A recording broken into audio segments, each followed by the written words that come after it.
Ny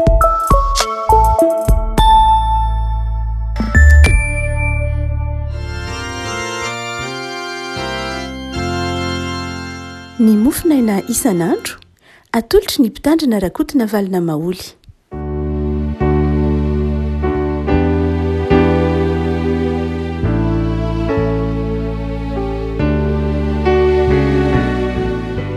Faramirabantsika rehefa kotratra ity talata fa efatry ny volana novambra ity. Ny mofinaina izay voalahatra ao antsika dia ny filazan'ny tsaramaso araka ny Matio 9:20, Matio 9:20, andininy fa 4:20 ka hatramin'ny 5:20. Matio 9:20, andininy fa 4:20 ka hatramin'ny 5:20. Vakitsika amin'ny anaran'i Jesosy. Dia hoy Jesosy tamin'ny mpianany: raha misy olona ta hanaraka aoka izy an-tantenany sy hitondra ny azy fijaliany ka hanaraka. Fa na iza no ta hamonjy ainy dia havery azy, ary na iza no haveriny ainy noho ny amiko dia azo zany. Fa inona moa no soa azon'ny olona raha mahazo izao tontolo izao kanefa very ny ainy? Ary inona no omen'ny olona ho takalon'ny ainy? Fa ho avy ny zanak'olona amin'ny voninahitry ny rainy mba amin'ny anjeliny dia hamaly ny olona rehetra araka ny nataony. Lazaiko aminareo, marina tokoa, misy ny sasany eto izay tsy mba hanandrana fahafatesana mandra-pahita ny zanak'olona avy amin'ny fanjakany. Ray Masino, manamasinana amin'ny fahamarinana ny teninao ny fahamarinana. Amen. Ny andininy 4:20 dia hoy Jesosy tamin'ny mpianany: raha misy olona ta hanaraka aoka izy handany tenany sy hitondra ny azy fijaliany ka hanaraka. Ny taonjato iainantsika rehefa malala dia taonjato izay mivohy ny ataontsika hoe vokatra. Saika refesina amin'ny vokatra hoentiny ny olona tsirairay avy. Ny asa atao dia andrasana vokatra, ny fikelezana aina rehetra dia andrasana vokatra. Ary ny andrefesana amin'ny fahombiazana raha dia izao, misy marodrefy mihitsy hoe mahavokatra za tsy mahavokatra, mahomby sa tsy mahomby, dia zay ilay tenena mandrakariva hoe obligation de résultat. Zany hoe terena mihitsy ny hoe mila mitondra vokatra. Andavanandrontsika izany rehefa mametraka mpiasa, rehefa maka mpiasa, mifantona mpiasa, dia zao mandrakariva ny hoe mila vokatra aingana. Toe-tsaina izay noentin'ny taonjato fa 20 zany marimarina kokoa. Efa talohan'izany raha toe-tsaina nentin'ny kapitalisma ny hoe zava-dehibe ny profit, zava-dehibe ny tombotsoa, zava-dehibe ny mitondra vokatra. Hany ka rehefa tsy mitondra vokatra dia heverina ho tsy mahomby.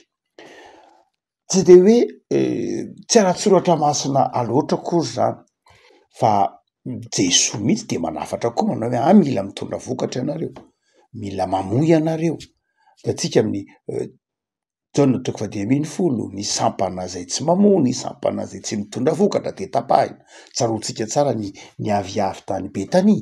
Tonga teo amin'ny aviavy Jesosy tsy nahita vokatra, tsy nahita voa dia tezitra, ary dia hoy ny filazantsara azy hoe tezitra mihitsy ary nanozony lay aviavy. Zany hoe tena zava-dehibe mihitsy lay fahavokarana, ilay hoe mitondra vokatra. Eto dia Jesosy miteny manao hoe raha misy olona ta hanaraka aoka izy handany tenany sy hitondra ny azy fijaliany ka hanaraka. Lay teny hoe inona moa lay teny hoe raha misy olona ta hanaraka? Io zao dia miverina indroa lay teny hoe hanaraka. Amin'ny andininy 5 tapany faharoa, raha misy olona ta hanaraka dia aoka izy handany tenany sy hitondra ny azy fijaliany ka hanaraka. Te malagasy sao dia milaza hoe hanaraka, fa raha jerena ny teny nampiasain'ny Matio dia tsy mitovy ny verbe nampiasain'ny Matio. Lay hanaraka voalohany ergomain nampiasana, fa ilay hanaraka faharoa akoloteo nampiasaina. Tsy mitovy akory izy ireo. Zany raha tena adika ity teny ity dia aminao hoe raha misy olona ta hanaraka, tsy dia tena ta hanaraka loatra no voambolana tena malaza azy, fa hoe raha misy olona teo ekety amiko, raha misy olona teo eto amiko na teo eto akaikiko dia aoka izy handantenany ary hitondra ana fijaliana ka hanaraka eo le akolo teo. Zany hoe le hanaraka voalohany io tsy tena hoe manaraka loatra fa erikoma izany hoe raha misy olona te hiala amy toerana, te hiala eto am'izao tontolo zao ka hifindra hoe eto akaikiko, zany hoe milaza fihetsehina, milaza fanapahan-kevitra. Ary dia hoy Jesosy hoe raha misy olona zany teo eo akaikiny, raha misy olona te hiala am'izao tontolo zao, te hiala amin'ny fatorana zao tontolo zao na ny fitiavana izao tontolo zao ka hifindra eo akaikiny, de zao no ataony mandany tenany izy aloha ary mitondra ny azo fijaliana. Tsy ny azo fijaliany Jesosy akory no entiny fa ny azo fijaliany ilay olona ihany. Raha ohatra ka miresaka am'ilay teny fampidirana tao isika, manao hoe ny vanim-potoana iainantsika ankehitriny de vanim-potoana zay iandrasana vokatra. Ny antsoina hoe mahomby de olona mitondra vokatra, ny antsoina hoe mahomby de rafitra mitondra vokatra, ny antsoina hoe fiangonana mahomby raha zay no azo ilazana azy dia mitondra vokatra akory, vokatra araka ny fijerin'i Jesosy fa tsy vokatra araka ny fijerin'olombelona loatra tsy akory. De eto zany de zao, inona moa no antony anatona antsika an' Jesosy? Inona no antony hoe hialantsika am'izao tontolo zao akeo am' Jesosy? Dia raha somary miverina kely am'ilay contexte isika dia Jesosy mitodika amin'ny mpianatra eo, Jesosy miresaka amin'ny mpianatra eo. Inona moa zany no andrasan'i Jesosy amin'ny mpianatra? Inona no andrasan'i Jesosy am'ireo olona zay niala tam'izao tontolo zao, niala tamin'ny fisainan'izao tontolo zao, zay le hoe erikoma, niala tamin'ny toerana anankiray zay nisy tany, nisy azy ka nanatona an' Jesosy. Inona no andrasan'i Jesosy? Mazava ho azy vokatra, mazava ho azy mitondra vokatra, mitondra voa, zay no antony. Tsika manatona an'Andriamanitra, tsika eo amin'Andriamanitra, tsy hoe ho an'ny tenantsika ihany fa mitondra voa mihitsy. Mazava tsara raha ohatra tsika ka miresaka Matio, ny fanazavana Matio matotoka 3:10, fanoharana momba ny fanjakan'Andriamanitra. Betsaka ny karazam-panoharana ataon'i Jesosy momba ny fanjakan'Andriamanitra, fa anankiray amin'ireny zay miverimberina de ny hoe ny fanjakan'Andriamanitra de tahaka ny voatsinampy, tahaka ny voatsinampy izay rehefa naniry dia nanjary nipetrahan'ny vorona, nanjary namoaka nipetrahan'ny vorona, zany hoe nahita tombontsoa amin'ny Mateo 3:10, 9:30. Ny fanjakan'ny lanitra tahaka ny voatsinampy zay nalain'olona ka nahafafan'ny teny an-tsahany, fa kely noho ny vorehetra izy kanefa rehefa naniry de tonga lehibe noho ny ainana ka tonga azo de avo ny voromanidina ka nitoetra teo amin'ny rantsany. Ina ny dikan'izany? Tonga bitika de bitika le fanjakan'Andriamanitra, fa rehefa tonga izy de mivelatra de mitombo de manjary mahita tombontsoa am'zany zany fanjakan'Andriamanitra mitombo zany na ny voromanidina aza ny hafa. Ary de eto Jesosy de manazava tsara mihitsy ny hoe zay mpianatra Jesosy, izay te hanakaiky an' Jesosy ka te hitondra vokatra dia toy izao no ataon'i Jesosy, mandany tenany izy ary mitondra ny azo fijaliana. Inona ny hevitry ny hoe mandan-tena? Inona ny hevitry ny teny hoe mitondra ny azo fijaliana? Mety efa mahazatra antsika amin'ny lafiny teolojia ny hoe ny teny hoe mandan-tena de mibebaka, ny teny hoe mandan-tena de mandatsy anota, ny atao hoe mandan-tena de mandany ny sitrapo maha olombelona ary mitondra ny azo fijaliana de manaiky ny aritra amin'ny fanompona sy ny sisa rehetra. Voambolana totoa fanazavana efa mahazatra zany. Fa andeza atsika amin'ny lafiny lalindalina kokoa na tsotsotra kokoa. Inona dika teny hoe mandan-tena? Ny dika teny hoe mandan-tena amin'ny teny grika aperneomai. Ny teny hoe aperneomai izay dikany teny hoe mitsipaka, mitsipaka mihitsy no azo ilazana azy, zany hoe manda amin'ny lafiny hoe tsy mijery ny tombontsoa an-teny. Amin'ny teny frantsay manakaikikaiky azy indraindray dia lay antsoina hoe abnégation. Ny teny hoe abnégation zay nazahoana ny teny latina hoe negare, nanda zany, manda, abnégare, zany hoe toy ny manda, mitsipaka.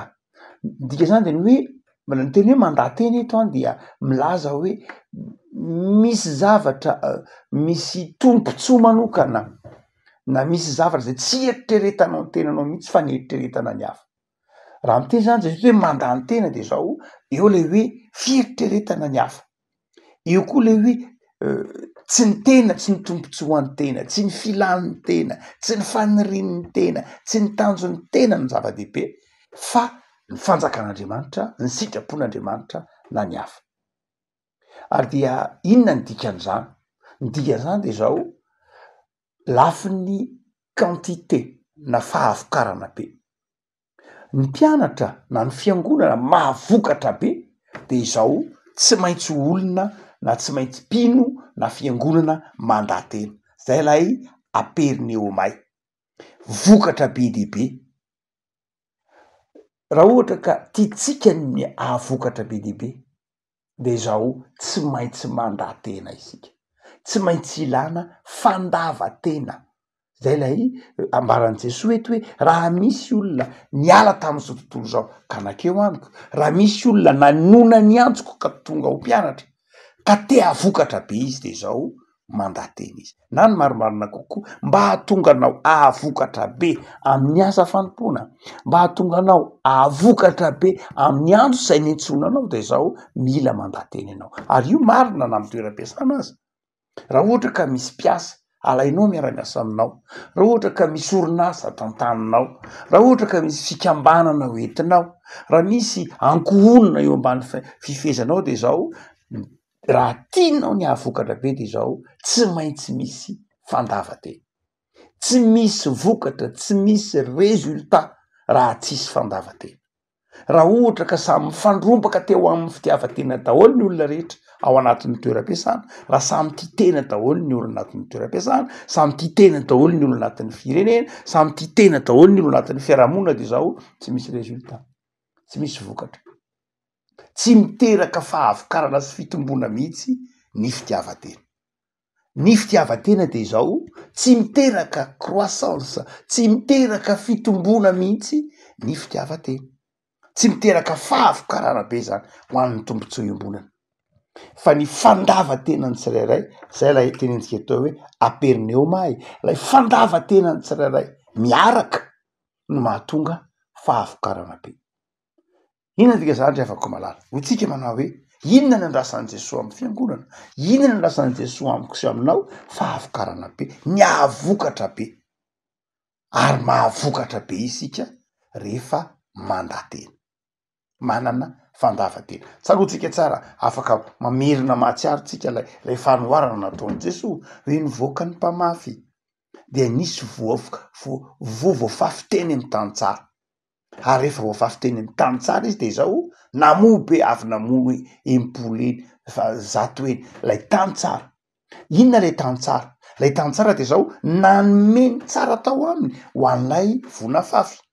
Lay tsara tao aminy tsy nitazoniny ho azy fa nomeny ho an'lay vonafafy de nahavokatra be izy. Lay tsara tao aminy no natolony de niteraka fahavokarana be. Ny dika zany de zao mahavokatra be isika rehefa tsy tazonitsika ho atsika ny tsara. Mahavokatra be isika rehefa samy mandatena ka tsy mihazona ny tsara ho azy samy rery ihany, fa mety ho manafoana maizy azy mihitsy mba ho an'ny hafa. De Jesosy zany eto manazava ahoana ny ampahavoatra be de zao fandavatena. Fa ny faharoa de zao, hoy koa Jesosy tsy hoe mahavokatra be ihany ny zava-dehibe. Izy manao hoe raha misy mandany tenany ka mitondra ny azo fijaliany, mitondra ny azo fijaliany. Lay teny hoe mitondra ny azo fijaliany airo, inona ny dikan'izany? Milanja, manainga, mibata azy. Areo vombolana rehetra reo na ny manainga, na ny mibata, na ny miaritra de milaza fikirizana, milaza fiaretana, milaza fiaretana zany. Hoy Jesosy zany hoe raha misy olona ta hanaraka miala amin'ny toerana anankiray ka te hiaraka amiko de zao mitondra ny azo fijaliany izy. Inona ny dikany mitondra ny azo fijaliany? Faharetana, fikirizana. Ataontsika koa hoe landalina kokoa noho zany ara fiafiana mihitsy. Dia mitondra vokatra. Tsy misy ry havako malala vokatra azo raha tsisy fiafiana. Tsy misy vokatra azo raha tsisy fiafiana, raha tsisy faharetana na tsisy fiaretana.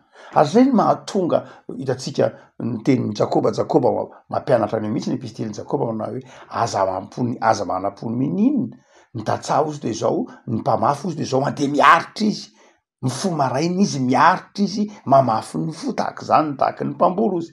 De tahak'izay mihitsy isika amin'ny fiainantsika maha-kristianina antsika de zao, na mampiasa tsotra fotsiny ary de zao tena ilaina ny fiaretana, ilaina ny fiafiana.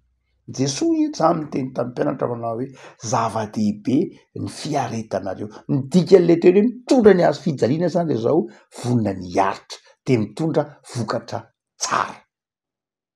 Io andininy io zany raha tena jerena amin'ny lafiny andavanandro de hoe raha tianao ny hitondra vokatra be, quantité, ary raha tianao ny hitondra vokatra tsara, qualité, de reto ny zavatra ataonao. Voalohany de zao mandatena, ary ny faharoa mitondra ny hazo fijaliana. Iza ary le avako malala oito matio eto, iza ny tea vokatra be ary iza ny tea vokatra tsara, de zao izay mandany tenany sy mitondra ny hazo fijaliana. Ny fandavatena miteraka vokatra be, quantité, ny fitondrana ny hazo fijaliana mitera vokatra tsara, qualité. Mazava tsara io tenin'i Jesosy. Le avako malala ahoana ary ny mahatonga ny fiangonana ahavokatra be, ahoana ny mahatonga ny fiangonana ahavokatra tsara, de zao i Jesosy ny fandavatenantsika, ny fahafoisantsika, ny tsy fiheverantsika ny tenantsika samy rery, zany mahatonga atsika mahavokatra be. Ary inona mahatonga atsika mahavokatra tsara? Ny fikirizantsika, ny fiafitsika, ny fikelezana ny atsika, ny fiaretantsika, zany mahatonga ny qualité. Tsy misy qualité eo amin'ny toeram-piasana, tsy misy qualité eo amin'ny fianarana, tsy misy qualité vita raha tsisy azo, tsy misy qualité na kalitao azo raha tsisy faharetana, raha tsisy fiaretana. Ary tsy misy quantité, tsy misy vokatra betsaka azo raha tsisy fandavatena. Io hazo fijaliana io zany, zay no azo ilazana azy. Raha ohatra ka atao sara, iny mitsangana iny quantité, iny mitsivalana iny qualité. Ao amin'ny Jesosy Kristy tompo de zao sady ahitanao vokatra be no ahitanao vokatra tsara. Io hazo fijalian'i Kristy io zany, rehefa toritsika, rehefa iainatsika, rehefa hitafitsika ny hazo fijalian'i Kristy de zao mitondra vokatra be, zay le hoe fanavoana tena, ary mitondra vokatra tsara, zay le fiafiana, zay le fitondrana le hazo fijaliana. Le avako malala andiny faefatra amby roapolo de manazava Jesosy eto miteny manao hoe raha misy olona ta hanaraka dikan'izany, raha misy olona tea vokatra be sy tea vokatra tsara de zao aoka izy anana fandavatena, ka tsy ny tenany ihany no hitany, tsy ny filany ihany no zava-dehibe ihany, tsy ny faniriany ihany no zava-dehibe, de zao ahavokatra be izy. Ary aoka izy hitondra ny hazo fijaliana, vonona ny afy, vonona ny aritra, vonona ny ezaka, vonona ny angiry firy mihitsy ary, de manjary mitondra vokatra tsara izy. Amin'ny lafiny fiangonana raha ko malala de izany mihitsy miara-mahitsika ataovy hoe dimapolo isan-jaton'ny kristianina, dimapolo isan-jaton'ny malagasy no mbola kristianina, fa dimapolo isan-jato eo mbola tsy kristianina. Raha ohatra ka reto dimapolo isan-jato kristianina ireto, isika io zany, ianao zany no mandatena, mandefitra, no tsy mieritreritra ny tenanao fa mahafoy fiangonana, mahafoy ho an'ny hafa, fiangonana tsy mijanona ho an'ny tena samy rery fa mieritreritra ny hafa, de zao mitombo ny vokatra.